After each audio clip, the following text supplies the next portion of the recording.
শেষ বলে হাড্ডাহাড্ডি লড়াই, রাজস্থানকে টেক্কা হায়দ্রাবাদে। দাঁতে দাঁত চেপে কীভাবে লড়াই করতে হয় সেটা আরও একবার দেখিয়ে দিল সানরাইজার্স হায়দ্রাবাদ। বলা ভালো, হায়দ্রাবাদের দুই তরুণ ব্যাটার যশস্বী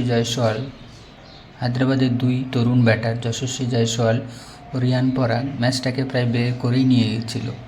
তৃতীয় উইকেটে এই দুই ভারতীয় ব্যাটারের মধ্যে 134 রানের পার্টনারশিপও গড়ে উঠেছিল। তবে মিডল অর্ডারের ব্যাটিং ব্যর্থতায় শেষ পর্যন্ত হায়দ্রাবাদ এই ম্যাচে 1 রানে জয়লাভ করে। এই জয়ের পাশাপাশি চলতি IPL টুর্নামেন্টে রাজস্থানের প্লে অফের ভাগ্য আপাতত ঝুলেই থাকল। চলতি মরশুমে এই নিয়ে পঞ্চমবার সানরাইজার্স হায়দ্রাবাদ 200 রানের চৌকাঠ স্পর্শ করল।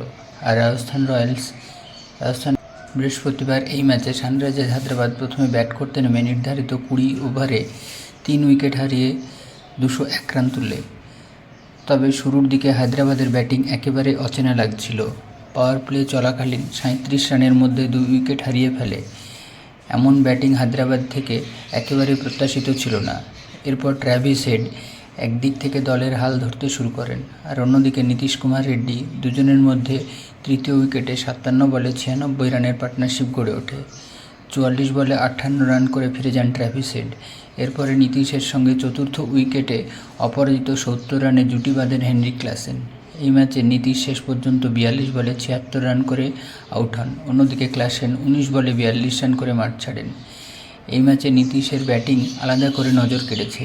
কভারের ওপর দিয়ে হাঁকানো ছক্কার প্রশংসা সকলেই করছেন। ইতিমধ্যে একজন ব্যাটার হিসেবে তিনি নিজেকে কখন বড় শট খেলতে হবে আর কখন পিছিয়ে আসতে হবে সেটা খুব ভালো করেই জানেন। এই ম্যাচে সঙ্গ দিলেন হেনরিক ক্লাসেন। এই স্কোর নিয়ে হায়দ্রাবাদ অবশ্যই সন্তুষ্ট থাকতে পারবে বলে মনে করেছিল ক্রিকেট বিশেষজ্ঞরা। এরপর শুরু হয় রাজস্থান রয়্যালসের ব্যাটিং। শুরুতেই রাজস্থানের দুই ব্যাটিং স্তম্ভ প্যাভিলিয়নে ফিরে যান। অধিনায়ক সঞ্জু স্যামসন ও জস বাটলার রানের খাতা খুলতে পারেননি। এই ম্যাচে একটা বড় দায়িত্ব যশস্বী জয়সওয়ালের কাঁধে এসে পড়েছিল। রিয়ান পরাগের সঙ্গে জুটি বেঁধে তিনি স্কোরবোর্ড এগিয়ে নিয়ে যেতে থাকেন। মাত্র 29 বলে তৃতীয় উইকেটে 50 রানের পার্টনারশিপ গড়ে ওঠে।